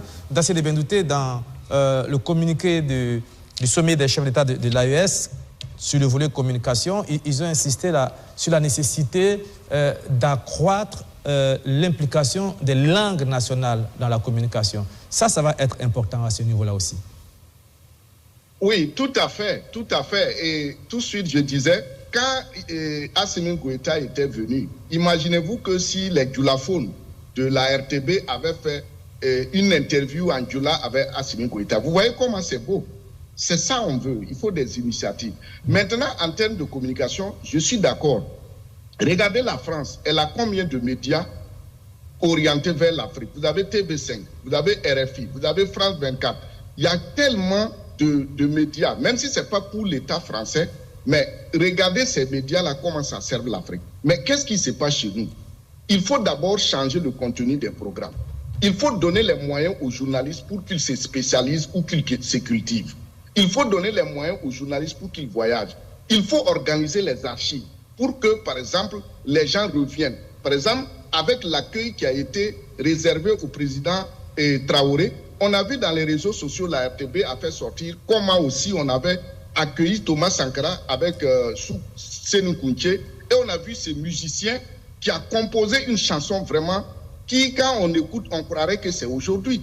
C'est ça les médias. Quand il y a des événements, il faut choisir des gens qui vont préparer les archives, revenir avec un plateau. C'est comme ça qu'on va mieux communiquer. Sinon, moi je reviens une fois de plus sur ce que tu viens de dire, pour m'excuser. C'est pas que je suis contre les journalistes ou bien je les insulte. Non, c'est parce que je veux qu'on fasse bien, qu'on fasse vite et qu'on prenne des initiatives qui vont aussi épater le monde. Vous prenez par exemple tous ces combats qu'on mène à l'AES. Mais quand vous regardez nos scènes de télé, est-ce qu'il y a des films d'ordre historique? Est-ce qu'il y a des chercheurs qui viennent exposer leurs travaux sur tel ou tel sujet? C'est ça qu'on veut en Afrique. Les médias ne sont pas faits pour la distraction seulement. Il faut aussi forger l'opinion publique, éduquer le peuple à travers des bons programmes. Et c'est à travers ces programmes que maintenant les gens vont comprendre. Je prends ton exemple. Combien de jeunes aujourd'hui s'intéressent à attacher cravate grâce à toi? Je l'ai dit publiquement parce que je reçois des messages. Voilà l'éducation, l'image que toi, Dapa, tu présentes aujourd'hui aux jeunes burkinabés. Mais c'est ça qu'on veut. Dans nos pays, on ne veut pas la bagarre, on ne veut pas de discussions, on ne veut pas de dénigrement. Mais qu'on soit des modèles, qu'on donne des leçons, qu'on donne surtout des idées à nos dirigeants ou à nos autorités. C'est ça, c'est ce que moi je pense. Et ces idées-là, on peut les donner dans des cadres de débat où parfois il peut y avoir un peu de contradiction, mais cela permet de lever le niveau du débat et de faire finalement des propositions pour que des solutions soient trouvées en ce qui concerne certaines situations et dans certaines circonstances. Issa Koné, on ne vous a pas entendu depuis un bon moment. Ça, c'est ma faute, pardon. Vous avez des problèmes un peu techniques et c'est ce qui fait que je vous oublie un peu. Et sur tout ce que vous avez entendu autour de la communication, qu'est-ce que vous avez comme œil d'observation? Bon, a priori, j'allais donner plus ou moins raison à M. Dapa. Mais seulement, il va falloir aussi qu'on comprenne que la communication a été une chose assez sérieuse. Et c'est pour cela qu'on dit que chaque guerre se gagne à partir de la communication. Mais il va falloir qu'il soit un peu indulgent aussi avec notre AES naissante. Oui, il va falloir qu'à un moment donné, puisqu'il y a un programme qui est déjà préétabli, qui a été annoncé lors de ce sommet-là, voilà, c'est de mettre tout en congruence, voilà, pour que nous puissions parler d'une même voix. Voilà, parce qu'il ne sert à rien, voilà, que la RTB, par exemple, se précipite, voilà, sur une information et que l'ORTM, va un peu écorcher cette information. Voilà, c'est ce que je vois pour le moment. Mais en tout cas, il a touché du doigt un aspect très important, voilà, qui est la communication. Et effectivement, à notre étape actuelle du parcours, il faut faire de la communication vraiment une arme de bataille. A été créé dans une optique de belligérance. Voilà, c'est une décision politique que certains pays ont pris de faire une organisation pour leur permettre de mutualiser leurs intérêts dans un certain nombre de circonstances. C'est aussi le droit souverain de ces pays-là de le faire. Allez-y. D'abord, je vais juste ajouter que cette bataille de l'opinion doit se jouer sur deux aspects, la communication, mais aussi au niveau de la diplomatie. C'est ce qui a été reproché, je l'ai maintes fois reproché au gouvernement précédent, notamment au gouvernement Roch. La bataille de la communication et de la diplomatie doit être vraiment bien outillée pour répondre exactement aux attentes de l'AIS. Sinon, vous l'avez remarqué, depuis que le président français avait lancé devant les ambassadeurs de la France en Afrique qu'il fallait que les diplomates même s'investissent au niveau du digital pour communiquer, pour contrer l'influence russe en Afrique. Il y a eu des financements qui ont été opérés, il y a eu des tractations. Il y a même eu récemment, il y a une mission américaine au niveau de la communication qui a séjourné à Abidjan. Et aujourd'hui encore, il y a quand même des moyens conséquents qui sont dégagés pour appuyer cette communication. Et je suis sûr que ces entités ne vont pas laisser la CEDEAO sans moyens pour communiquer. Donc l'AIS doit pouvoir renforcer son outil de communication et permettre aux médias privés de pouvoir exercer librement et surtout avec les moyens. Je l'ai dit sur un plateau à Abidjan en donnant un carton rouge au Premier ministre à l'époque qui avait dit que les moyens étaient consacrés à l'équipement militaire, pas à la communication. J'ai dit que la communication est l'un des éléments les plus essentiels pour gagner une guerre, même sans tirer un coup de feu. J'ai l'impression que ça, il y a beaucoup de chefs africains qui ne l'ont pas encore compris. La communication, c'est le parent pauvre. Quand on parle de 100 millions, 200, 400 millions, les gens attrapent la tête. Mais c'est ça la guerre de la communication. Ailleurs, ils l'ont compris. Et parfois, ça fait très mal quand nos leaders sont un peu en retard sur cet aspect-là. Ben, il n'est jamais trop tard pour bien faire. On espère que la leçon sera comprise. On va évoluer. Il nous reste 2 sujets. On a presque fini. D'abord, on va aller en France. Moussa Savadogo, vous savez, il y a eu des législatives. Les instituts de sondage se sont encore une fois trompés. Le Rassemblement national était donné vainqueur au moins par, comment on appelle ça, majorité relative, mais les Français en ont décidé autrement. Le Rassemblement national de Jordan Bardella et de Marine Le Pen a fini 3e derrière Ensemble d'Emmanuel Macron et derrière la gauche, avec Jean-Luc Mélenchon et tous les autres aspects, les écologistes, les communistes qui sont venus premiers, et ça crée une redistribution des cartes. Comment vous analysez cela? Comment analysez-vous le fait que finalement le plafond de verre, le Rassemblement national n'arrive pas à le briser? Oui, il n'arrive pas parce que depuis quelques années, on constate que le Front National ne fait que grignoter du terrain. Il faut noter qu'ils ont multiplié par 2 le nombre de députés. Ça, c'est une victoire. Oui, c'est une victoire. Mais aussi, n'oublions pas que plusieurs fois, au moins 2 fois, je crois, Marine Le Pen est partie au second tour à la présidentielle. Donc, ça veut dire que c'est un parti qui a le plus fort taux. Une fois avec, comment il s'appelle avec Macron. Avec 2 fois Marine Le Pen? Non, 2 fois, oui. Je pense que c'est 2 fois. 2 fois Marine Le Pen? J'ai cru que c'était une fois la fille, une fois le père. Non, Macron a été élu par défaut à 2 fois par sanction contre Marine Le Pen. Ah, d'accord. Voilà, exactement. Merci. 2 fois.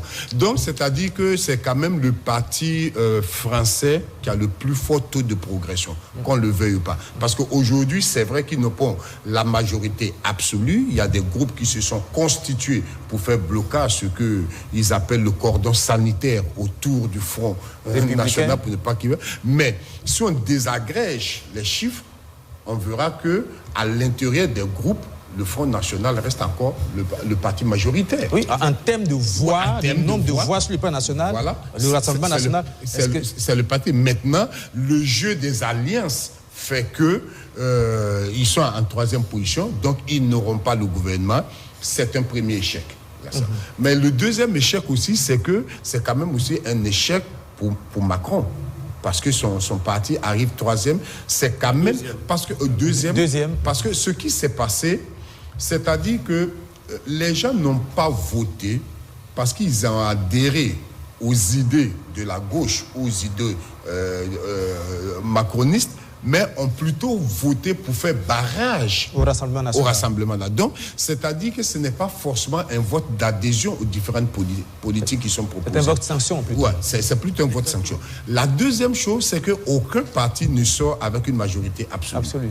Donc, ce qui fait qu'aujourd'hui, c'est vrai que le Front populaire est majoritaire, mais à l'intérieur, avec un leader charismatique. Jean-Luc Mélenchon. Jean-Luc Mélenchon, dont le parti vient en deuxième position au sein de ce groupe, parce que c'est le Parti socialiste qui vient. Alors qu'à la tête du Parti socialiste, au sein du Parti socialiste... La France insoumise. Oui, la France insoumise vient en deuxième position après le Parti socialiste, avec quand même des gens comme l'ancien président Hollande. François Hollande, qui a été élu député. Voilà. Donc, du coup, qu'est-ce qui va se passer?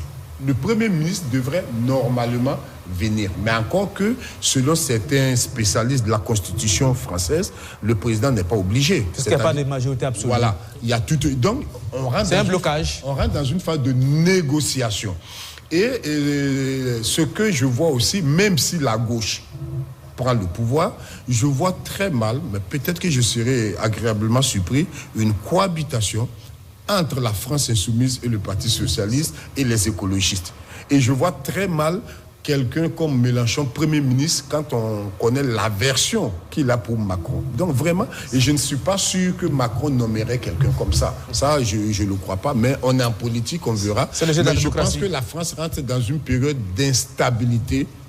Au moins pour un an, parce qu'il faut un an encore avant de dissoudre l'Assemblée nationale. Voilà, exactement. Dacier Bendouté, quel regard vous portez sur cet exercice démocratique vu depuis l'Afrique? Bon, c'est vrai que vous êtes aux États-Unis d'Amérique, mais je vous demande de porter un regard africain sur ce qui s'est passé en France. Oui, c'est l'ordre normal des choses, parce que vous savez, ce sont des États qui ne vivent que des colonies et qui ont un problème, la notion de racisme. Donc ça bouleverse la société. Aujourd'hui, ce que nous voyons, c'est l'expression des différentes, comment on appelle, des différents antagonismes à l'intérieur de la société. C'est l'expression aussi du fait que la France est aux abois. Ce n'est pas aujourd'hui que la France a ses problèmes. Parce que quelles sont les valeurs que les gens défendent? Quelles sont les valeurs aujourd'hui dans le monde occidental? On ne partage pas les mêmes valeurs. On ne regarde pas le monde de la même manière. Mais ces élections, ce n'est pas ça l'enjeu. L'enjeu est comment maintenant il faut relancer la France. Et chez eux, l'État existe. Que ce soit le Parti socialiste, les écologistes ou bien que ce soit le Rassemblement national, ce n'est pas ça qui compte. Quel que soit celui qui va gagner, il viendra trouver l'État sur la table. On va dire qu'il faut orienter les choses comme ça. Vous avez vu que déjà, même si le Rassemblement national gagnait, vous avez vu que Macron a déjà créé une armée contre l'Afrique. Les Africains sont assis, ils regardent. Vous avez vu déjà qu'ils ont créé un commandement africain nommé un général. Et ceux qui vont venir là, ils vont utiliser cet outil-là pour atteindre leurs objectifs. Et les gens ne cachent même plus.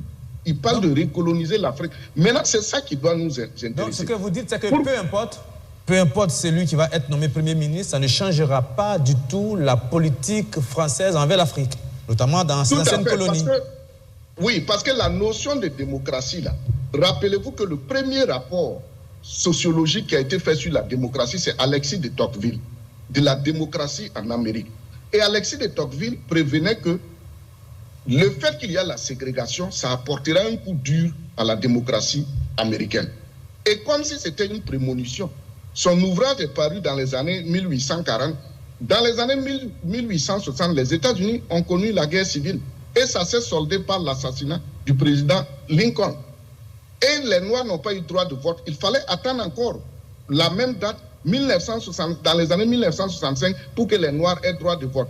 En France, c'est la même chose. Qu'est-ce que la France fait avec cette colonie d'outre-mer?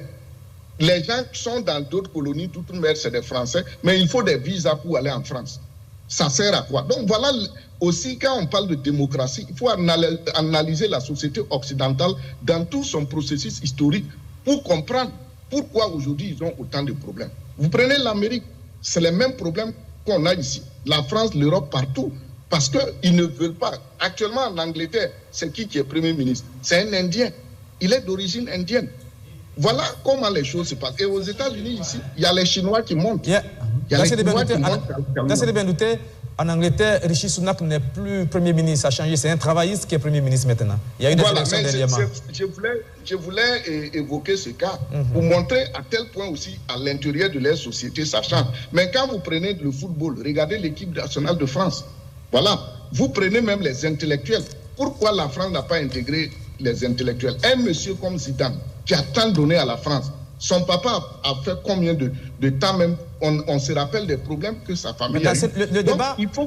Le débat d'Acier, et vous avez répondu à la question, c'est-à-dire il y a des problèmes franco-français. Nous, on est au Burkina Faso, la question qu'on se pose, c'est est-ce que la politique française envers ces anciennes colonies que nous sommes va évoluer ou changer en fonction de celui qui est Premier ministre, qu'il soit de la gauche, de l'extrême droite, de l'extrême gauche ou du centre? C'est la question qu'on pose ce soir. Non, ça ne va pas changer. C'est à nous maintenant de les amener à changer leur destin. Tout dépend de nous. Parce qu'aujourd'hui, tout dépend de nous. Si même je vous donne deux cas, monsieur Dapa. Rapidement. Vous prenez Kizerbo. Notre système d'enseignement était lié à la France. Les Kizerbo l'ont dit non. Ce n'est pas à la France de nous évaluer. Ils ont créé le CAMES. C'est une réalité qui nous a déconnectés. Le monde intellectuel aujourd'hui, il y a beaucoup de choses qu'il faut faire. Donc, il ne faut pas s'attendre à ce que la France, un président vienne là-bas pour venir dire non. C'est à nous maintenant de travailler à ce que les gens nous respectent et de faire ce que nous voulons faire. C'est clair. On va évoluer, on a presque fini. Je n'ai pas réagi par rapport à la question française. Je 30 voulais juste secondes donner parce un avis franco-africain à la notion de la démocratie. Quand vous regardez ce qui s'est passé, le triangulaire qui a permis que au second tour, des gens qui votent par sanction contre Marine Le Pen puissent permettre à ce que d'autres soient élus députés, c'est une forme de démocratie, de discrimination. Prenons le suffrage universel direct à un tour et celui indirect à deux tours, direct à deux tours. Est-ce que c'est les mêmes résultats démocratiques? Quand on arrive au suffrage universel direct à un tour, le premier, même s'il a 30%, il a 15%, il est élu président de la République. Qu'on prend le second, celui à second tour, il n'y a pas quelqu'un qui atteint la majorité, les deux se retrouvent et on fait des jeux d'alliance. Donc, c'est-à-dire que la démocratie typiquement occidentale a aussi des réalités disparates qui ne permettent pas qu'on soit focalisé à copier un modèle standard. On peut adapter notre démocratie par rapport à nos réalités. On va évoluer, on finit avec la situation aux États-Unis d'Amérique. C'est une situation assez cocasse où le Parti démocrate a pratiquement le dos au mur. Son candidat, le président en exercice, Joe Biden, disons, a des difficultés liées à son âge où il fait parfois un déficit de lucidité. Mais on est à quelques mois seulement d'élection présidentielle. Il refuse de se retirer. Donald Trump lui met la pression. Moussa Savadogo, est-ce que la plus vieille démocratie du monde est en train de s'africaniser? Ce sera en Afrique. Moussa Savadogo, vous savez ce qu'on aurait dit de partout, des critiques. Tous les médias seraient tombés sur lui, sur un président qui s'oublie, qui confond les noms de certains leaders mondiaux. Mais là, on a l'impression qu'on assiste à un spectacle et puis qu'on est tous étonnés. Bon, malheureusement, c'est vrai que si c'était en Afrique, on aurait eu des unes des journaux d'une autre nature. Mais car cela n'est... Non, mais je vous laisse terminer, mais il faut dire qu'aux États-Unis, les unes des journaux n'ont pas fait du tout de cadeaux à Joe Biden. Non, bien sûr, c'est ça que je dis. Voilà, c'est ce que j'ai dit. Voilà. Car cela ne tienne, quand même aux États-Unis aussi, il y a eu beaucoup de... Il y a eu des éditoriaux, j'ai vu quelques éditoriaux, ou même des journalistes, eux-mêmes ont demandé, l'ont supplié de rendre service au Parti démocratique et à l'Amérique en partant. Bon, mais vous voyez, c'est un peu... Mais lui-même, il a dit qu'il peut continuer à faire le job. Voilà. Il a dit lui-même. Il a dit lui-même qu'il peut continuer à faire le job. Il dit que seul Dieu pourrait lui demander des partis. Bon, mais maintenant, c'est un peu ça. Vous voyez, c'est un peu ça aussi les questions de la démocratie. Parce que est-ce que dans la Constitution américaine, peut-être que Dacier pourra nous confirmer, je ne pense pas qu'il y ait une limitation d'âge. Je ne crois pas. Non, il n'y en a pas. Il n'y a pas de limitation d'âge. Donc, le jeu démocratique voudrait qu'on le laisse et qu'il soit sanctionné par le peuple. C'est ça aussi le jeu démocratique. Maintenant, pour le moment, il n'est pas officiellement le candidat des démocrates parce qu'il reste encore la convention. Voilà, je sais qu'il y a des pressions. J'ai lu certains articles où On dit que Obama l'a soutenu officiellement, mais en couloir est en train de travailler pour lui dire de renoncer, de sortir la tête haute en égrenant tout ce qu'il a fait de bien. Je pense qu'il aura un certain nombre de débats au sein du parti et que, en dernière analyse, il décidera s'il part ou s'il ne part pas. Mais c'est vrai parce que il y a quelque chose qui s'est passé à la dernière élection. Parce que j'ai lu des articles où on dit qu'à la dernière élection, on sentait ça. Ça va être compliqué. Oui. Et il avait dit lui-même qu'il ferait un seul mandat. Voilà. Non, mais parce que à la dernière élection, c'était pendant le Covid. Donc, il n'y a pas eu assez de meetings. Voilà, donc on a utilisé les réseaux sociaux, Internet et tout. Donc, son corps n'a pas été assez éprouvé. Et que maintenant que tout cela est passé, il n'arrive pas à suivre le rythme. Mais pire, c'est un peu le manque de logique dans son esprit. En fait, je pense que c'est ça qui inquiète les Américains. C'est pas que physiquement il soit diminué, même s'il était handicapé. C'est pas le problème. Même en début de mandat, il a présenté ses lacunes. Voilà. Maintenant, c'est se demander est-ce que dans la tête c'est bon. Parce que quand on est président des États-Unis d'Amérique. Voilà, avec la première puissance, la main sur le bouton nucléaire. Sur le bouton nucléaire. Donc, à un moment donné où l'Amérique est attaquée de toutes parts, par la Chine, par la Russie, par les puissances émergentes et consorts, je pense qu'il faudrait un président un peu beaucoup plus en forme. Mais une fois de plus, je pense que le parti démocrate, lors de la convention, va décider d'une première sélection et après, c'est aux Américains de décider. Dassiré Bendouté, je posais la question, est-ce que les États-Unis d'Amérique se sont africanisés? Parce que là, selon les informations qu'on a, c'est son épouse, l'épouse à Joe Biden, qui lui dit de rester et de continuer. Bon, on se croirait en Afrique, hein? Et la question que je pose, c'est est-ce que finalement, en dehors des organisations, des appareils politiques, l'être humain ne reste pas tout simplement l'être humain, qu'il soit noir ou blanc, avec un appétit assez poussé pour le pouvoir? Oui, merci. Vous savez, aux États-Unis, on parle de preuves. Hein. Pour toute chose, il faut des preuves. Même si tu dis que Biden ne peut pas, il faut envoyer des preuves. Et je pense qu'ils ont épuisé les preuves parce qu'ils ont mené le débat médical. Voilà. Et il y a eu, en tout cas, un débat des recherches là-dessus qui montrent, en tout cas, que physiquement, et en termes de santé, il y a problème. Mais ce n'est pas ça le problème. Le problème maintenant, c'est le système démocratique américain. Vous savez, il y a ceux-là qu'on appelle les grands électeurs. Chez nous, on ne connaît pas ça. Donc, c'est un pays qui est tellement complexe qu'on ne peut pas s'asseoir et parler comme on le dit en Afrique. Maintenant, il y a deux possibilités selon moi. Si on doit changer Joe Biden, est-ce que le candidat qu'on va faire sortir, il pourra rapidement faire face à Trump pour faire basculer? Et si on doit présenter aussi Kamala Harris, la vice-présidente, est-ce que l'Amérique est prête à voter une femme? Vous savez, les lois sur les femmes ici sont tellement grandes que les gens, même quelque part, aussi craignent qu'on donne encore le pouvoir aux femmes. Et vous vous rappelez, avec le voyage de Pelosi en Taïwan, où certains se disaient non, bon, c'était trop osé. Voilà. Donc, il y a ce côté femmes-là. Il ne faut pas oublier que depuis que les États-Unis ont existé, c'est avec, comment il s'appelle, Madeleine Albright, qu'on a eu la première femme qui politiquement a émergé. Après, on a eu les Condoleezza Rice et aujourd'hui. Donc, il y a ce débat qui va se poser à l'intérieur des démocrates. Aussi, est-ce que la femme de Barack Obama sera aussi présentée? Voilà. Donc, il y a beaucoup de choses. Mais en attendant, les républicains, eux, ils sont déjà prêts avec Trump. Et Trump veut revenir avec force parce que, tel que les choses se passent dans le monde, Trump pense que les États-Unis encore doivent se focaliser sur eux-mêmes. Voilà. Et moi, je pense que c'est une chose qu'il faut attendre de voir. Là, ce débat, vous le menez sereinement. Je vois que vous parlez avec beaucoup de calme, beaucoup de respect, de considération et tout cela. Ça aurait été un pays africain, pardon, d'acier. Vous avez les mêmes arguments. Est-ce qu'on pourra le remplacer par une autre personne? Est-ce qu'il y a un candidat qui pourrait être efficace comme lui? Mais le problème se pose dans nos pays africains où on dit, bon, il est vieux, mais c'est le seul candidat qui peut représenter le parti, qui veut gouverner le pays.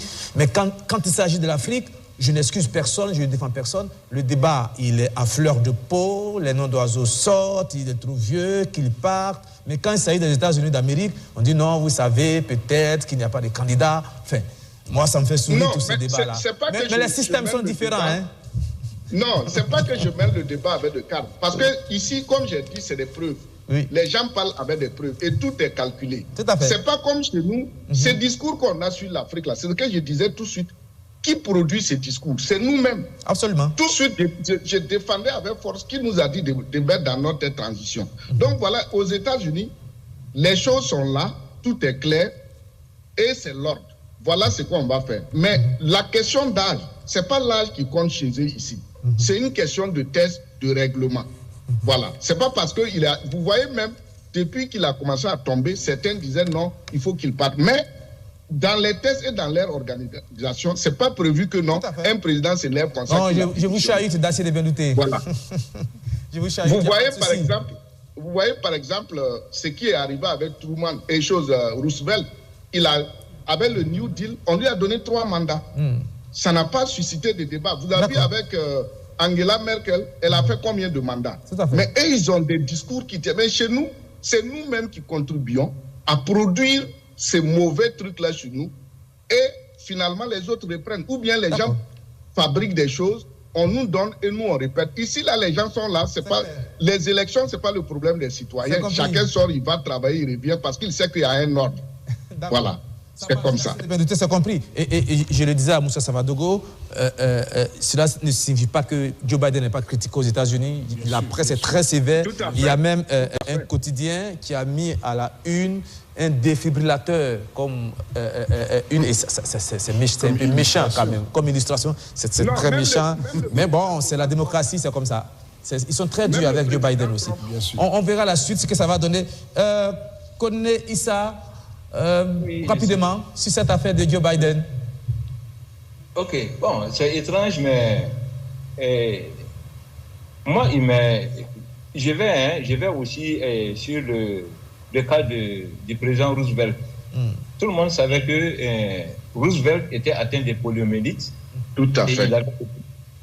Il avait des déficiences mentales, mais à cause de la guerre et du New Deal, mais les Américains, chose qui est exceptionnelle dans la Constitution américaine, on l'a laissé poursuivre. Il avait fini 2 mandats, on l'a laissé poursuivre jusqu'à 3 mandats. Donc ici, pourquoi je dis que c'est étrange? Dans ma tête, je vois déjà Joe Biden en train de gagner. Hein? Voilà, parce que beaucoup de problèmes ont commencé sous Joe Biden. Et je ne vais pas dire que c'est des problèmes parce que c'est eux-mêmes qui l'ont calculé, c'est eux-mêmes qui l'ont mis sur le monde. Prenez la guerre en Ukraine. Et je me souviens qu'avant la guerre de l'Ukraine, lorsque l'autre avait dit, et c'est Emmanuel Macron lui-même qui avait dit, lors de son premier mandat, que l'OTAN était en mort cérébrale. Je ne sais pas si on peut me le confirmer sur le plateau. Ça, il l'avait dit. Mais il a fallu l'arrivée de Joe Biden et avec la croisade contre la Russie, voilà, en mettant l'Ukraine, bon, on a fait l'Ukraine fait la guerre par procuration, hein, voilà, pour que l'OTAN revienne au devant de la scène. Et l'OTAN est revenu au devant de la scène. Les États-Unis s'en sont servis pour faire quoi, en fait? En réalité, c'est pour imposer encore leur domination sur le monde. En tentant d'écraser la Russie, et même l'Europe est dans l'air collimateur, en écrasant tout sur leur passage et continuer à vouloir être la première superpuissance du monde. The one way, quoi. C'est compris. Merci Issa Kone pour toutes ces clés d'analyse. On a fini. Je voudrais quand même réagir par rapport à une nuance entre Roosevelt et Biden. Ce n'est pas le même cas parce que Roosevelt a été réclamé par la Convention, contrairement à Biden qui résiste et qui insiste pour se maintenir. Mais la Convention n'a pas encore eu lieu pour Biden. Donc on n'en sait rien pour l'instant. D'accord. Donc c'est fini. On finit sur ces mises au point. C'est la fin de cette émission. Chers téléspectateurs, merci d'être restés jusqu'à cette... merci Moussa Savadogo d'être venu. Merci Yabré. Toujours Cabré Yamba. Dassé de Bendouté, merci d'être venu. C'est un lundi, c'est un jour de travail. Et Mais vous avez fait l'effort de venir. Merci, c'est gentil. Et puis merci à vous, Issa Koné. Merci à toute l'équipe de réalisation, le chef d'édition. Merci surtout à vous, chers téléspectateurs, qui nous donnez toujours la force de nous rassembler et de faire des émissions pour vous. Et merci tout votre soutien, pour tout le soutien que vous nous apportez. Nous le recevons, tous ces anonymes qui nous apportent leur soutien, leurs encouragements. Et c'est cela qui nous donne la force d'être de plus en plus exigeants et d'être une télévision qui se met au service du peuple et de la population et de faire en sorte que ce pays puisse aller de l'avant. C'est cela aussi le rôle des médias. Merci à vous et puis à bientôt.